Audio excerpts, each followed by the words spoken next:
Please be advised that this short story has a trigger warning. The gust smeared Sarah's tears to her face and threatened to push her back over the railing of the steel bridge. This time, she wasn't going to change her mind like she's done countless times before. She glanced down. The roiling black river below churned as if it would form a mouth. Sarah squeezed her eyes shut and thought that it would be better not to look. She felt her grip loosen. Her eyes snapped open as she heard a voice. Glancing backwards, Sarah saw her. At first, Sarah didn't understand what she was staring at. It appeared to be a holographic image of a person. It had a transparent, smoky density. Yet Sarah knew that wasn't possible. She was on a bridge in the middle of the night, not at a concert. Sarah couldn't look away as the unstable apparition approached. You picked the perfect night to jump. The river's overflowing from the recent rains, the woman said. She had long hair, wore a short skirt and blouse with slides. Sarah couldn't tell what color her clothes were or even her skin color, since everything on her was gray. Sarah was frozen in place and had lost the ability to speak. It's been a while since I've seen a jumper, or at least one that actually jumps. Many of them run away when they see me.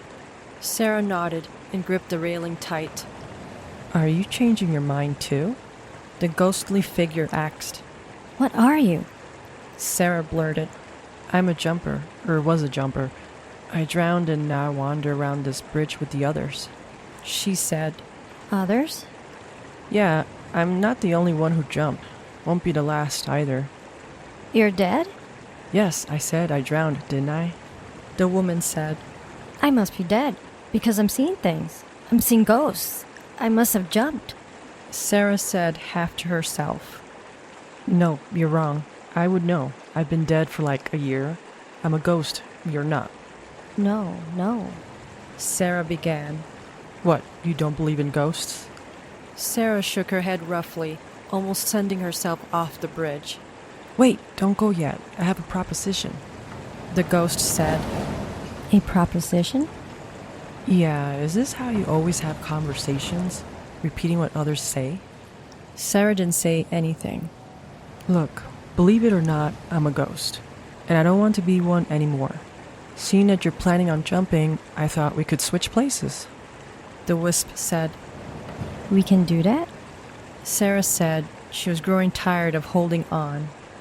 Sure, I heard from another ghost, Steve, that his friend switched out. Not sure if he's happy with his new body, though. I guess that's all right, but... Sarah thought about it. But you can't go to your old life. People won't recognize you. And my family, they would be thinking that it's me. Why would you care? You'll be dead. Wouldn't it be better than hurting them with your death? The woman said. I was already hurting them with my presence. Okay, so is it a yes? Yes. Sarah said. All right, leave your cell phone up here and give me your password. With that, I'll find out about everything there is to know about you. Oh, and your keys to your house, and anything else I would need. Really? You don't need to know where I live or anything else? Sarah said, placing her belongings on the bridge. You're on social media? Yes. I'll figure it out. It won't be hard. Plus, when I was alive, I had a computer science degree. By the way, my name is Maria. The ghost said. I'm Sarah. She gazed down at the river. So, how do we do this?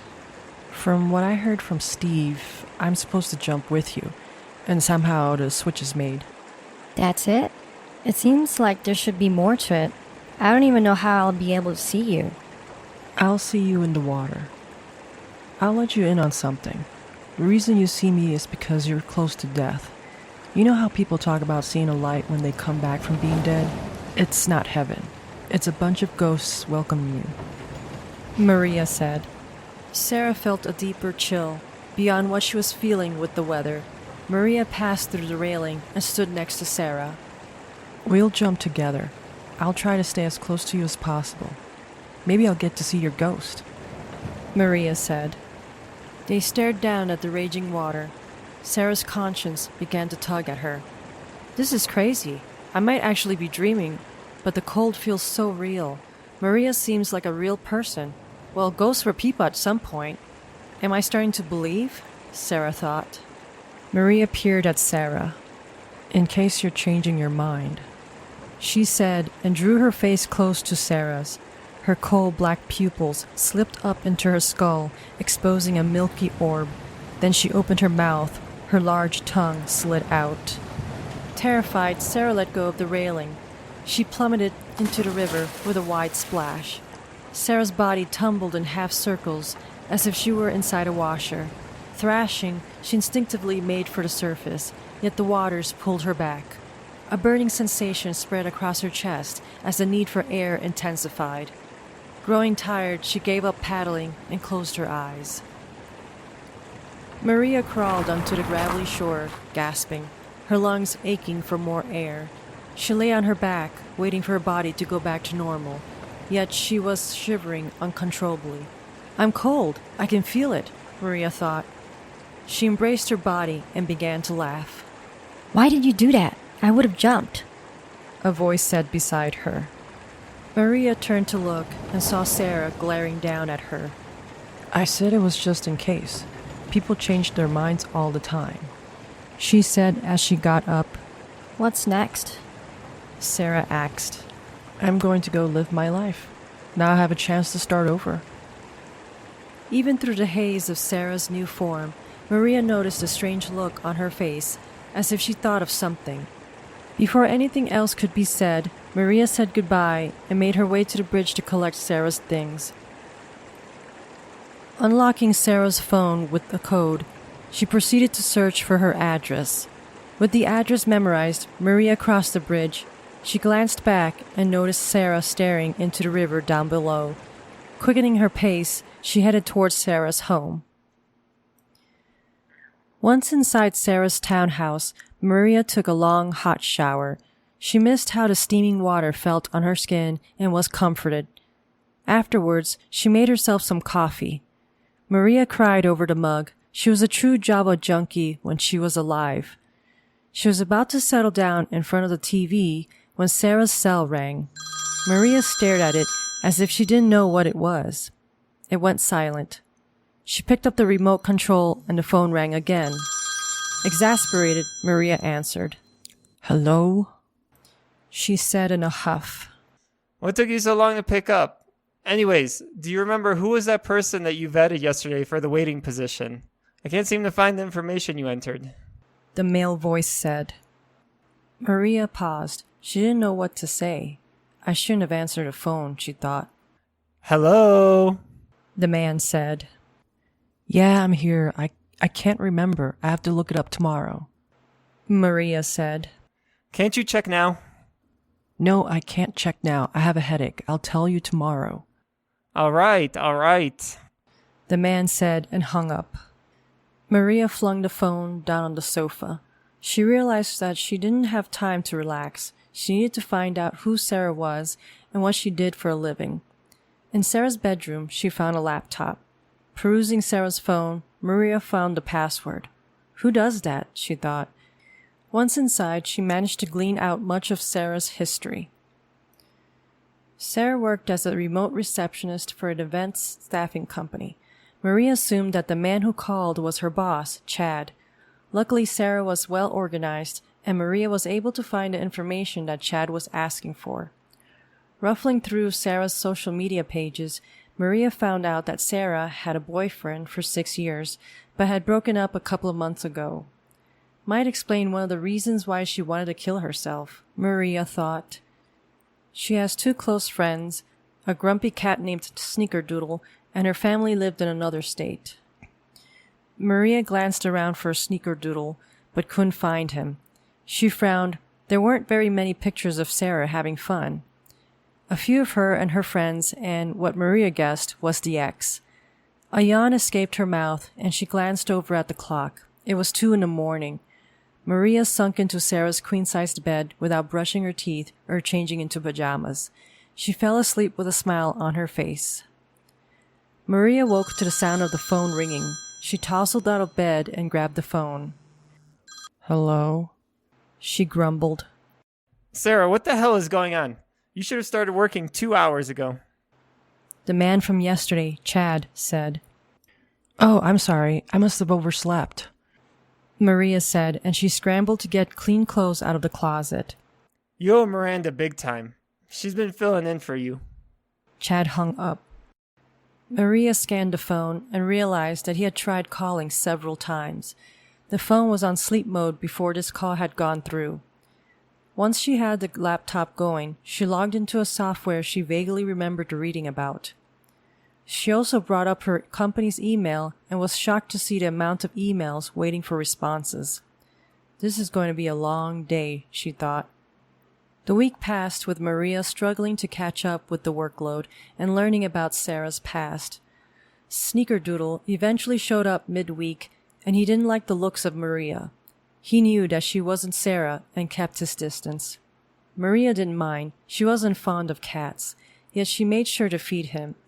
She looked forward to the weekend and was making plans when she realized that she wouldn't be able to get in touch with her old girlfriends. Maria mourned the loss of those times she had with her friends, where they would go out and spend most of the weekend drinking and dancing. It didn't slip her mind that this was one of the reasons she had jumped off the bridge a year ago. Her life was in a state of chaos.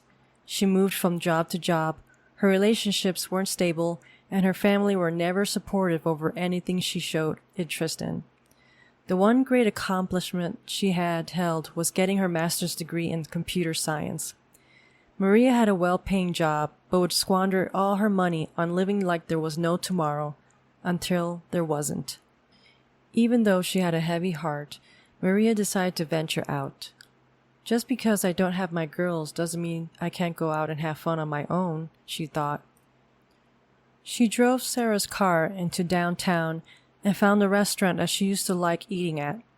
After she had her fill of Italian food, she went to her favorite nightclub. Upon entering, Maria was greeted with the booming bass of the dance music and gyrating bodies clinging to one another. She headed to the bar to buy a drink.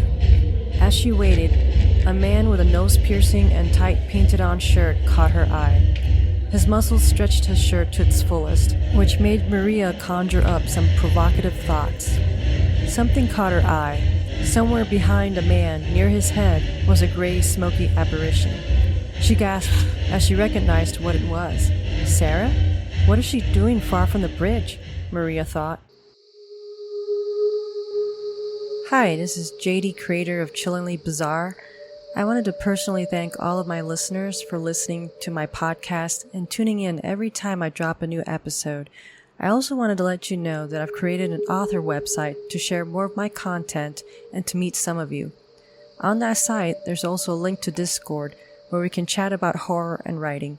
I hope to chat with you at www.jdw.wordpress.com.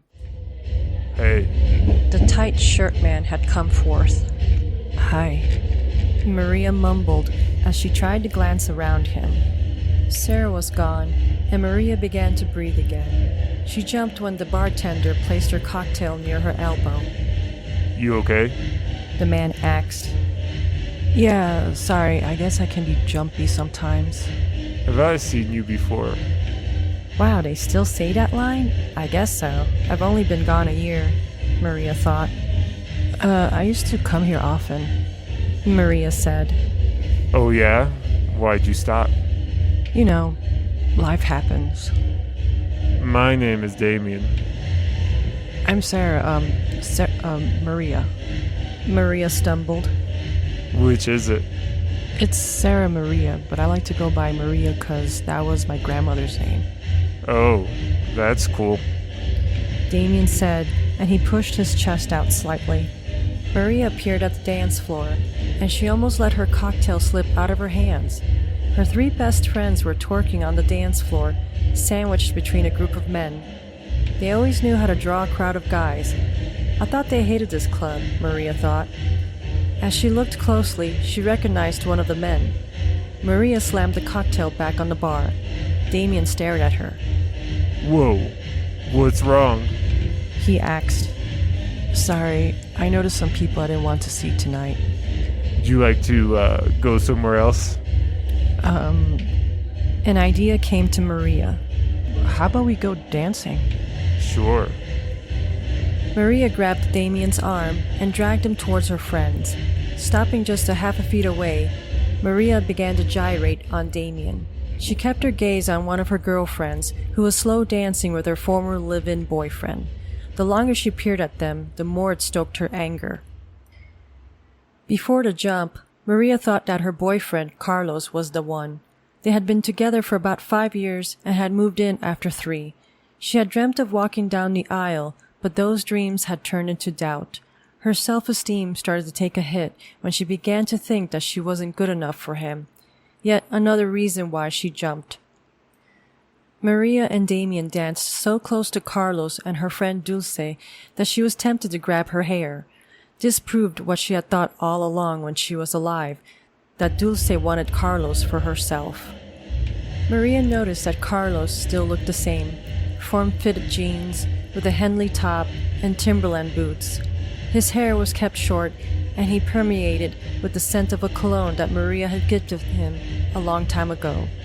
Dulce and the rest of her friends, on the other hand, changed into wearing loud prints instead of dark clothes. Maria rolled her eyes, and they landed on Damien, who was attempting to touch Maria's face. She jerked back. What happened? Damien said. Nothing. Maria said, and she glanced back at Carlos and Dulce. They hadn't even noticed her. You know those people? You keep looking at them. They do look familiar. Not sure. Doesn't matter. Maria said, and she conjured up a sultry look. Damien smiled and leaned his head towards her. Maria squeezed her eyes shut, tilted her head back, and prepared for the kiss. He's actually not bad. Not as good as Carlos, but not bad, she thought. The kiss ended, and Maria opened her eyes.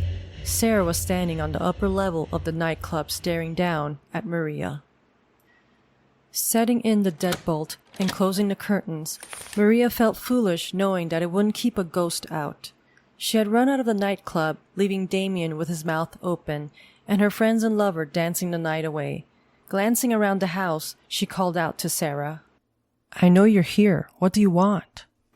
Maria peered into the shadowy corners of the living room, and her eyes rested on the doorway to her kitchen, shrouded in darkness. She feared blinking. Sneakerdoodle yowled nearby. For the brief moment that Maria hushed him, a haze stepped out of the kitchen doorway. Sarah gently glided towards Maria. I want my body back. Sarah hissed. It doesn't work that way. You had agreed to switch out. Besides, I have a purpose now, which is to kick my friend's ass and get my boyfriend back. I want it back now. Why? Maria said, standing her ground. Sarah sighed, her form rippling from the movement. I visited my ex-boyfriend, Vincent. I miss him so much. You know, he still has the engagement ring. We were going to get married, but I said no.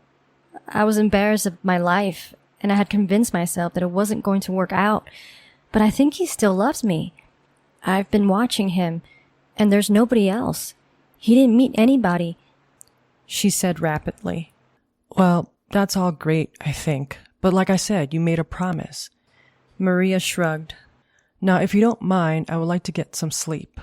Sarah didn't move, but glared. I'm not going to leave until I get what I want. I'm not going to kill myself, and you have no way of making me. Sarah came closer. That's fine. I knew you were going to say that. They both stood there, watching each other. Is she planning on haunting me for the rest of my life? Maria wondered as she kept her body tense. With the deftness of a squall out at sea, Sarah collided into Maria. Maria stumbled backwards, her head lolling. Her body began to convulse and abruptly stopped. Slouched over, as if she was asleep standing, Maria gradually straightened. She scanned the room for Sarah. With the clicking of nails, Sneakerdoodle approached Maria and called to her. "Oh, Sneakers, I've missed you." Maria's eyes widened. The voice was in her head, and it wasn't hers. Hello? Maria said out loud. "Maria, it's me, Sarah. This is going to be a great arrangement. That is, until you kill yourself from the torment I'll be giving you." Sarah's laughter echoed in Maria's brain.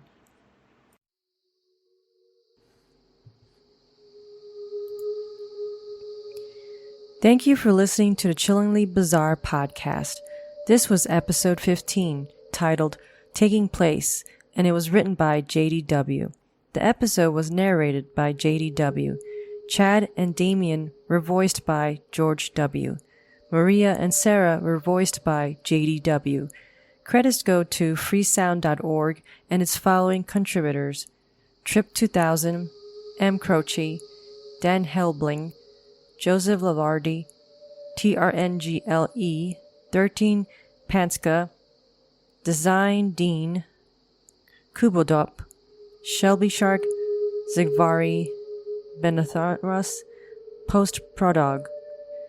Please leave a review and come over to www.jdw.wordpress.com for more content